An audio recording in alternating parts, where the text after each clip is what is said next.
My name is Lynn Frazier, and I live here in Jacksonville. And for the Republican presidential candidates, my question is, I'm currently unemployed, and I've found myself unemployed for the first time in 10 years and unable to afford health care benefits. What type of hope can you promise me and others in my position? Let's ask Congressman Paul. Well, it's a tragedy because this is a consequence of the government being involved in medicine since 1965. When I was growing up, we didn't have a whole lot, but my dad had a small insurance. But medical care costs weren't that much. And you should have an opportunity. Medical care insurance should be given to you as an individual. So if you're employed or not employed, you just take care of that and you keep it up. When you lose a job, sometimes you lose your insurance. But the cost is so high. When you pump money into something like housing, costs and prices go up. If you pump money into education, the cost of education goes up. When the government gets involved in medicine, you don't get better care. You get cost goes up, and it distorts the economy. It leads to a crisis. But your medical care should go with you. You should get total deduction on it. It would be so much less expensive. It doesn't solve every single problem, but you're suffering from the consequence of way too much government and the cost going up because government has inflated the costs, and we have a government-created recession, and that is a consequence of the business cycle. Speaker Gingrich, what should Lynn do?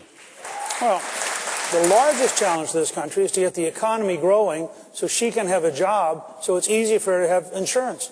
We need, and the president did nothing about this the other night. In fact, his proposal on taxes would make the economy worse. We need to have a program which would start with, frankly, repealing Obamacare, repealing Dodd-Frank, repealing Sarbanes-Oxley, and we need to give her a chance to have a job. Second, we need real health reform, not the Obama style, but we need a health reform that allows her to buy in, and Dr. Paul's right. She ought to get the same tax break whether she buys personally or whether she buys through a company. She should also be able to buy into an association so that she's buying with lots of other people, so it's not single insurance, which is the most expensive kind. But you combine those two, reforming the insurance system and getting the economy growing again so people are back at work, you cure an awful lot of America's problems with those two steps, and you put her back in a position where she's in charge of her life. She's not dependent on Barack Obama to take care of her. That plan work for you, Governor? And I'll add a couple of things. One, I want to underscore something both of them said, and that is right now in America, if you have insurance, you most likely got it through your employer. And the reason is your employer gets a deduction for you when they buy the insurance for you. That means that if you change jobs, you got to get a new insurance company, most likely. And if you become unemployed, you lose your insurance. That doesn't make sense. And if an individual wants to own their own insurance, they're not part of a big group. And so as a result, they get a very high rate. What we should do is allow individuals to own their own insurance and have the same tax treatment as companies get. You do that, and people like this young woman would be able to own her insurance. The rates would be substantially lower for her buying it individually than if she had to buy it individually today. Secondly, getting people to work. This president has failed the American people. He got up there and gave a speech last night. It was like Groundhog Day all over again.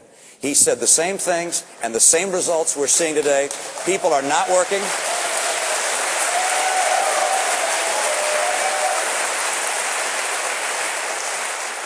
And we know what it takes to put people back to work. He said some of those things last night, lowering corporate taxes, lowering regulations, opening up all of the above in energy, cracking down on China. He just doesn't do any of those things, and if I'm president, I will do those things, and I'll get you back to work. Thank you. What I introduced 20 years ago with John Kasich is really the fundamental reform of getting consumers back involved in the healthcare system. The problem with the answers from Congressman Gingrich and Governor Romney is that, well, they didn't always say what they're saying.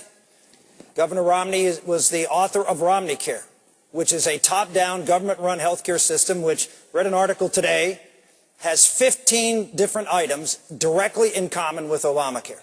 Everything from the increase in the Medicaid program, not just the government is going to mandate you buy something that's a condition of breathing, mandate that you buy an insurance policy, something that Governor Romney agreed to at the state level, something Congressman Gingrich for 20 years advocated, that the federal government can force each and every person to enter into a private contract, something that everyone now, at least up on the stage says is radically unconstitutional, Congressman Gingrich supported for 20 years.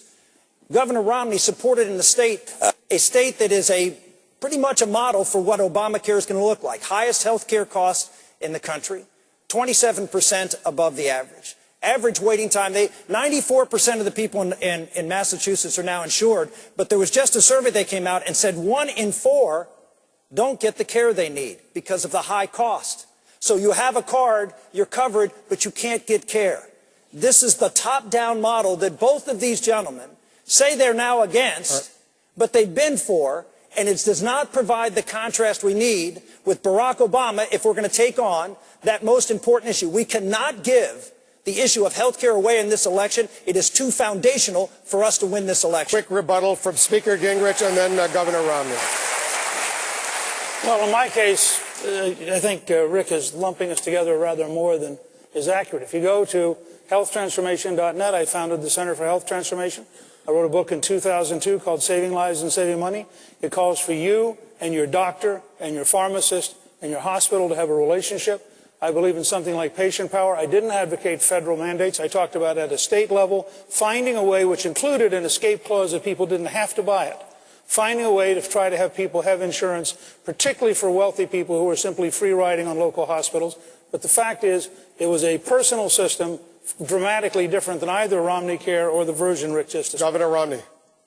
The system that we put in place in our state was something we worked out with the labor community, the healthcare community, business, and the citizens of the nation. We came together. It was voted by a 200-person legislature. Only 2 voted no. Our system has a lot of flaws, a lot of things I do differently. Has a lot of benefits. The people of the state like it by about 3 to 1. We consider it very different than Obamacare. If I were president, day one, I will take action to repeal Obamacare. It's bad medicine. It's bad economy. I'll repeal it. And I believe the people of each state should be able to craft programs that they feel are best for their people. I think ours is working pretty well. If I were governor, it would work a heck of a lot better. All right. Very quickly, go ahead. What Governor Romney just said